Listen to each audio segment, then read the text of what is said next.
Hey friends, my name is Bond, this is Oleg, welcome back to the YouTube channel. Buying a vintage Rolex Datejust in 2021, is it still a good idea, especially buying this watch as your first watch? So that's what we're going to talk about in today's video. A little bit of a background for you.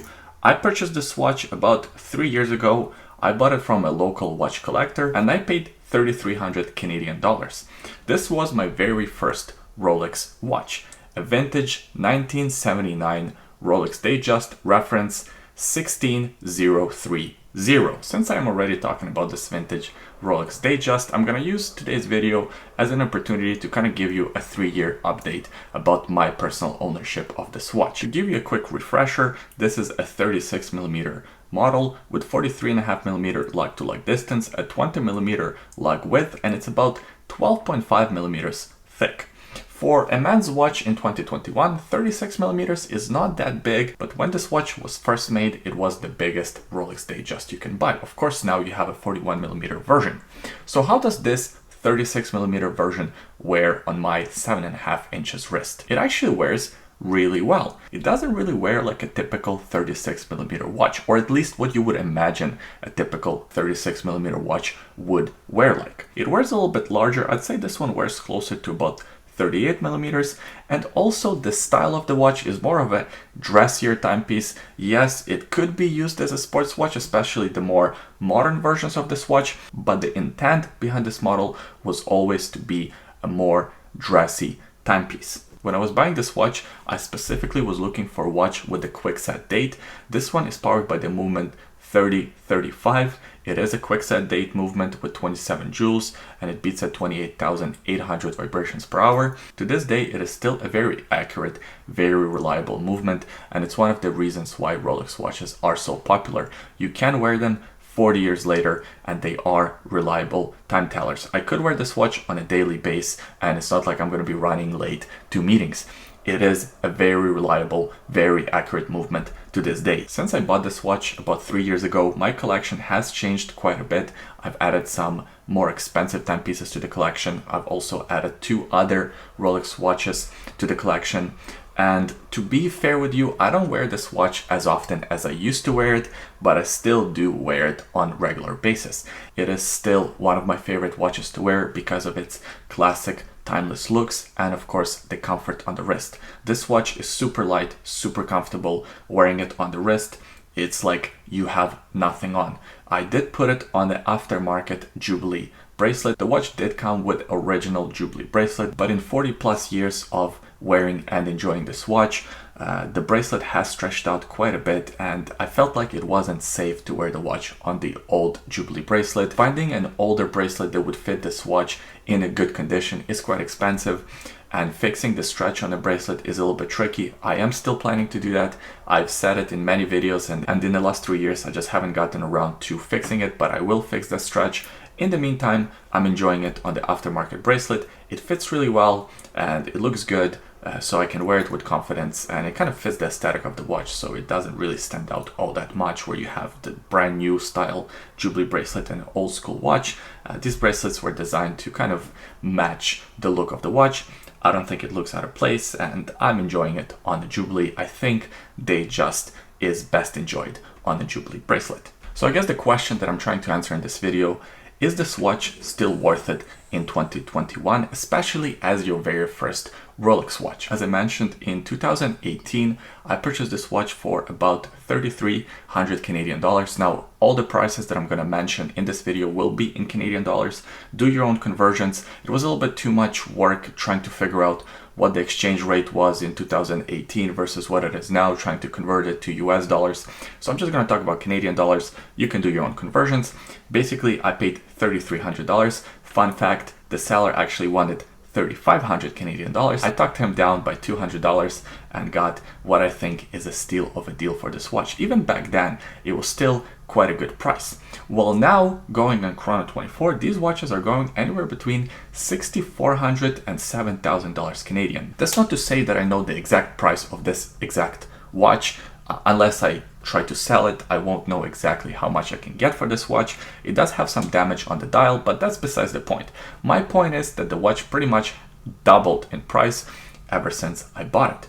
So that kind of naturally raises the question, is the watch still worth it as your first Rolex, or just in general, is it still worth buying this vintage Datejust models in 2021 with this new premium price? I cannot answer that question for you because, of course, I don't know you specifically watching this video, but I can give you at least some advice and give you some guidance from my experience of owning this watch and also my experience of making these YouTube videos and just being around watches and in this crazy watch industry world. So first of all, in my opinion, if you're just looking for a first luxury timepiece, don't buy this watch. It doesn't really feel that luxurious, and at around 6,500 Canadian dollars, there are some much better alternatives to this watch on the new and used markets. Omega Seamaster comes to mind, a whole bunch of Omegas actually. You can get a Speedmaster on the used market, you can get a Aquaterra, you can get a Railmaster. Moving away from Omega as a brand, there are some fantastic Breitling watches, there's some fantastic Tudor models on the used and new market, and of course many others. So once again, if you are looking for your very first luxury timepiece of any brand, you just want something luxurious, you feel like you have some accomplishment in your life or whatever, I wouldn't buy this vintage Rolex Datejust as that watch because it simply isn't too luxurious. All the materials of this watch are kind of outdated a little bit. For example, the crystal is made out of plastic or acrylic. It's not a sapphire crystal. The water resistance of this watch was supposed to be 100 meters. However, taking a 40-year-old watch swimming with you, well, that would be quite brave. Looking at the cases of these watches, they are scratched, they are worn down, they are polished. Even the bracelets are not as secure and as luxurious feeling as some of the modern versions. So that's why I say if you're looking for a first luxury watch, I wouldn't buy this. I would go with some of the other suggestions that I've made. There are plenty of other videos and articles on the internet suggesting watches in different price categories. So what about the second buyer? Let's say you're not looking for a first luxury timepiece, you're looking for first Rolex specifically. You considered other brands, but you do want to buy that first Rolex. Should you buy this watch? And again, I think this category splits up into two other categories. The first category is someone who's looking for a first Rolex and wants specifically a vintage Rolex. In that case, yes, this is a really fantastic watch. It has a lot of strong qualities going for it. Even though I wouldn't recommend it as a first luxury watch, it is still an awesome timepiece. First of all, it has a timeless design. It looked fantastic 40 years ago, it looks fantastic now, and it will probably look fantastic 40 years from now. It's just one of those classic timeless designs. Secondly, there's something really special about a vintage Datejust. It is sort of an everyman's watch. It is a humble Rolex, if you will. What I specifically love about vintage Datejusts is that they are worn watches. When you look at one of these watches, you can tell that people who enjoyed them before you enjoyed them have really enjoyed them on a daily basis. They wore them to the office, they wore them to their job. They really did get the use out of this watch. And I think there's just something so special about that. It's rare that you see a Datejust that has been sitting in a safe for 20 years. You see that with other Rolex models, but you almost never see that with the Datejust. Datejusts are watches that are meant to be enjoyed. And I just love that about these watches. They're not overly flashy, they're just everyday wear type of a watch. So when you buy a vintage watch like this, you get all that history, you get all that usage, you get all that enjoyment, the previous memories that the owner has had with that watch, and now you kind of inherit that as you wear this watch. So that is something really special and really awesome about vintage Datejust models specifically. The last benefit that I want to mention about buying a vintage Rolex Datejust, and believe me, I can mention many more than just 3, but I don't want to make this video too long. So the last benefit of buying a vintage Rolex Datejust is just how well they hold their value. Now, I can't speculate about the future, that's a fool's game. I did that before and I made many mistakes, so I don't want to advise you on financial basis alone. But historically speaking, these watches have held their value pretty well, and in fact, in the last 3 years, it pretty much doubled in price. So if you do buy one of these watches, you can be somewhat assured that it will at least hold its value. You can't hope for it to go up in value, but it will at least hold it, and that cannot be said about some of the other luxury brands that I've suggested earlier. Some of the other watches, you do buy them, they do feel more luxurious than this watch, but they will not hold their value as well as this humble Rolex Datejust. Alright, to sum it up, if you're looking for a vintage Rolex watch as your first watch, a Rolex Datejust is a fantastic option. What if you're looking just for any Rolex as your first watch? Should you buy a vintage Rolex Datejust? And I'm gonna say no. And here's why. Even though a lot of new Rolex models are very difficult to find, Oyster Perpetual models, even Datejust models, now if you go to ADs, they're pretty much all sold out. There is no inventory at the ADs. However, if you're patient, you can still buy one of them. And that's the route I would take if I were looking for my first Rolex now.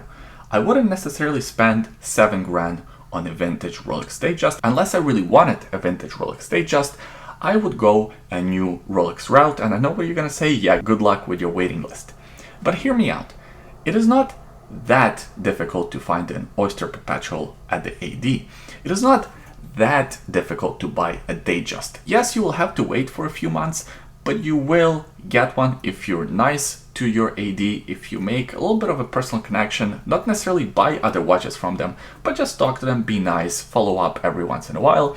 These watches are in demand, but they're not your standard stainless steel sports models like the Submariner, the GMT, the Daytona, etc.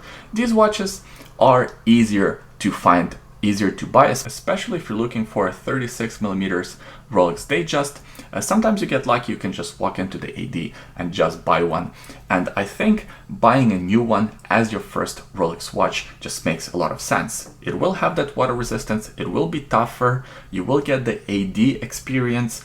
It has all the modern features and modern materials. It's just a better built watch than these older watches. Of course it is. It's 40 years newer than this watch. So when you buy a new one, you will get that nice feeling that you're buying something a little bit more luxurious, a little bit more special, and you're pretty much paying the same money.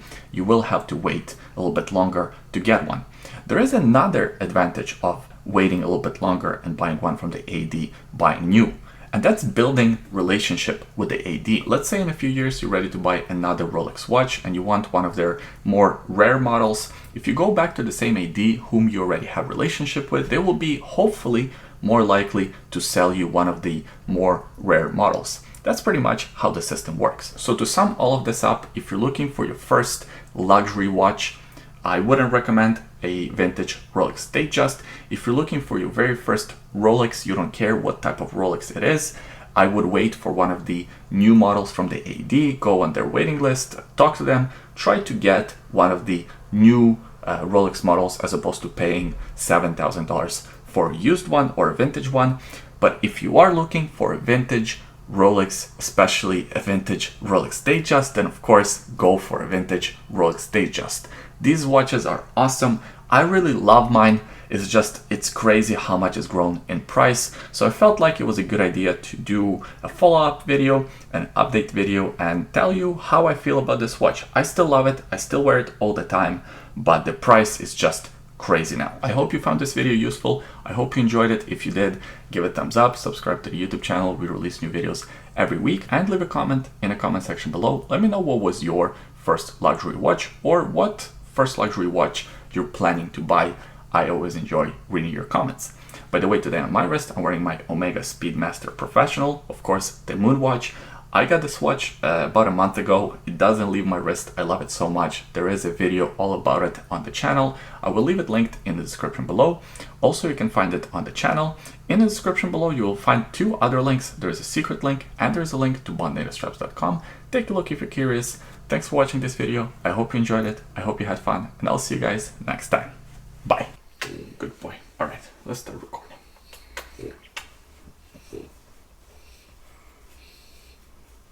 We need to record. We can be cuddling all day, but it's time to be productive.